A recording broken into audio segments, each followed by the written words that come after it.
Mothra. Oh, that beautiful, beautiful kaiju.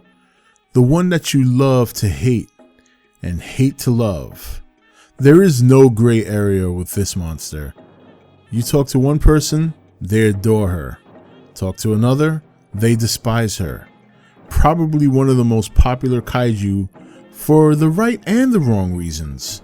Mothra remains this day to be a very polarizing kaiju amongst the kaiju community.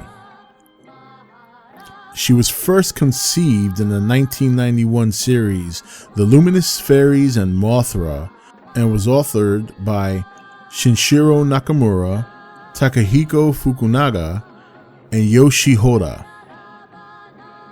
They had been commissioned by Toho to write the outline of a future film.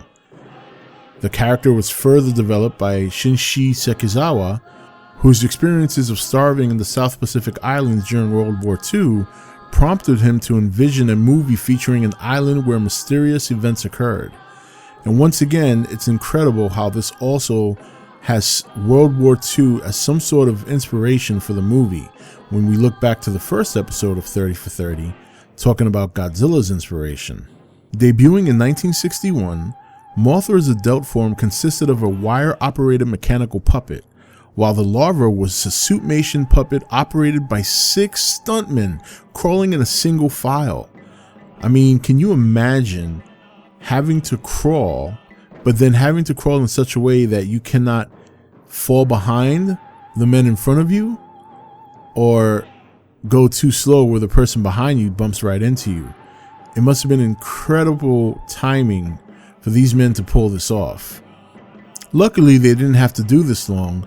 As for the Godzilla vs. Mothra movie, which happened 3 years later, the puppet was modified with radio-controlled legs, while the larvae were portrayed via a combination of motor-driven props and hand puppets. In this movie, Mothra was depicted as the hero, while Godzilla was depicted as the villain. And we all know that these two have met plenty of times throughout the years. And this is one of the more frustrating things for some Godzilla fans, is that Mothra seems to always get the best of him. However, in GMK, some would say that obviously that didn't occur, as Mothra tried to pull off one of her sneak tactics, but a much smarter Godzilla in this movie happened to turn around and, well, burn her to ashes more or less.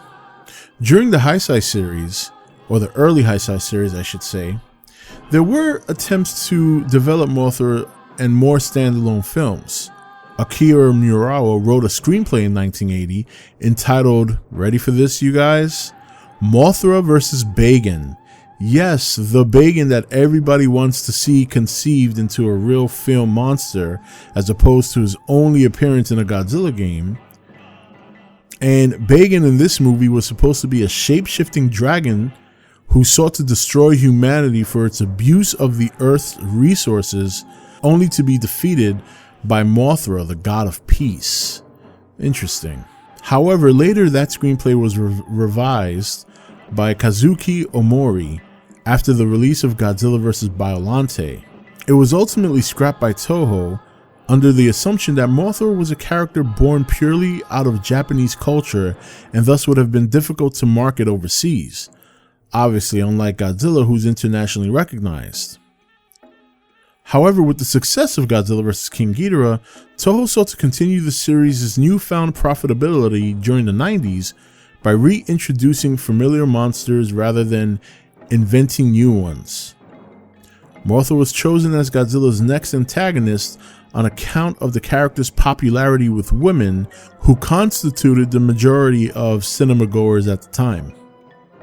Now, I must correct myself real quick. I said during the 90s because obviously that's when we got the films over here, but it may have very well been the late 80s. So as you can see, Mothra has also a rich history and also draws some inspiration from World War II as well. She's had a lot of encounters with Godzilla, but they didn't always fight. They were actually teammates a couple of times, more specifically in Ghidorah the Three-Headed Monster.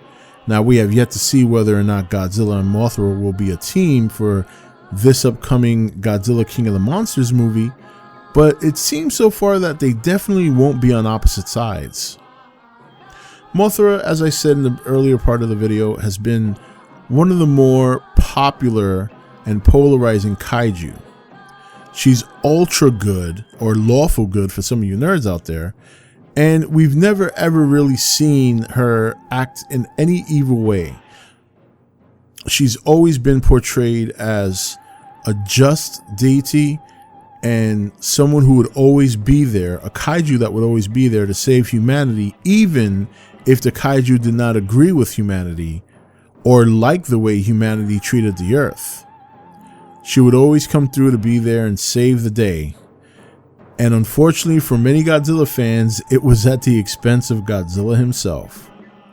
I hope you guys liked this video, and make sure you come back tomorrow for the next episode of Godzilla 30 for 30 as we start heading towards the release date for Godzilla King of the Monsters. This is Rob signing off for E.T.N, where we don't do news, we just talk entertainment. Take it easy. Thank you for watching E.T.N. Don't forget to subscribe and join the Nation Facebook page.